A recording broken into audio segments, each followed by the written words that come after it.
आप जानते हो कि आपने ये विषय में प्रार्थना करनी है, मैंने चंगाई के लिए करनी है, मैंने बरकत के लिए करनी है, लेकिन ऐसे विषय आपकी लाइफ के लिए हैं जो उन कहीं इंपॉर्टेंट विषयों से भी अधिक इंपॉर्टेंट है, लेकिन आपको मालूम ही नहीं। उन बिना मालूम विषयों पर प्रार्थना करने के लिए आपको गैर भाषा की जरूरत है।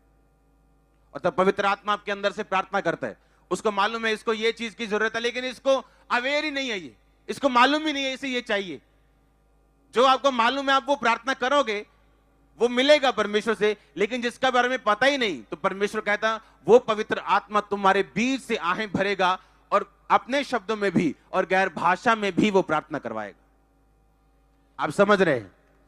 इस स्टोरी में आपको बता चुका हूं, एक भाई रात को बेचैन होकर उठा, बेचैन था वो, उसे समझ नहीं आई मैं इतना बेचैन क्यों, ना मेरे को प्रॉब्लम है, ना कोई मैंने रात को मैंने कुछ हॉरर पिक्चर देखी है, इतना बेचैन क्यों उठाऊं, बेचैन, पूरा बेचैन उठ गया एकदम से।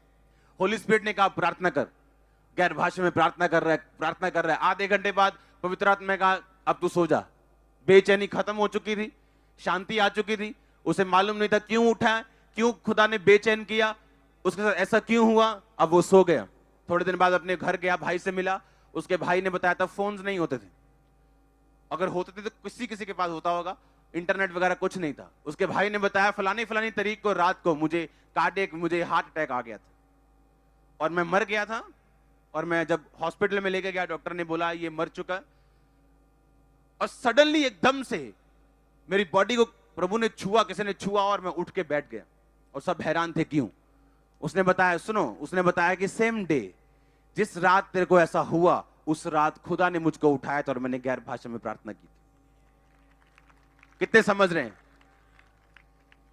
अब उसको यह तो मालूम नहीं था कि अपनी भाषा में क्या बोलूं, पर आप गैर भाषा में प्रार्थना कर सकते हैं। और होली स्पिरिट आपको आपके पास्टर के लिए, आपके घर के लिए, आपके मोहल्ले, आपके नगर के लिए, जिन विषयों को आप नहीं जानते, होली स्पिरिट उन शब्दों को लेके वो प्रार्थना करता है जो आप नहीं समझ सकते। और इसीलिए जो गैर भाषा बोलने वाले विश्वासी हैं वो दूसरे विश्वासियों ज्यादा रिजल्ट लेके आते हैं, क्योंकि उनके पास एक हथियार एक्स्ट्रा है जिसको वो यूज करते हैं। हालेलुया। लिखा जो गैर भाषा में प्रार्थना करता है वो अपनी ही, अगर इसको एम्पलीफाइड वर्जन बाइबल में पढ़े तो लिखा जो गैर भाषा में प्रार्थना करता है वो अपने शरीर, अपने प्राण और अपनी आत्मा की उन्नति करता है। वो अपनी शरीर की भी उन्नति करता है, यानी उसका फाइनेंस, उसकी लाइफ, उसकी सेहत, उसके बच्चे, जो कुछ शरीर में। लिखा वो अपने सोल की, अपने प्राण की, अंदर जो आपका सोल है उसके ऊपर अटैक है, उसके ऊपर व्यभिचार का, चोरी का, पाप का, कहता उसको भी वो हील करता है। और लिखा आत्मिक, वो आत्मिक रीति से बढ़ता है, उसकी आईज स्पिरिचुअल शार्प होती, वो सब कुछ देख सकता है, समझ सकता है, आत्मा में अलर्ट है जो गैर भाषा में प्रार्थना करता है। हालेलुया।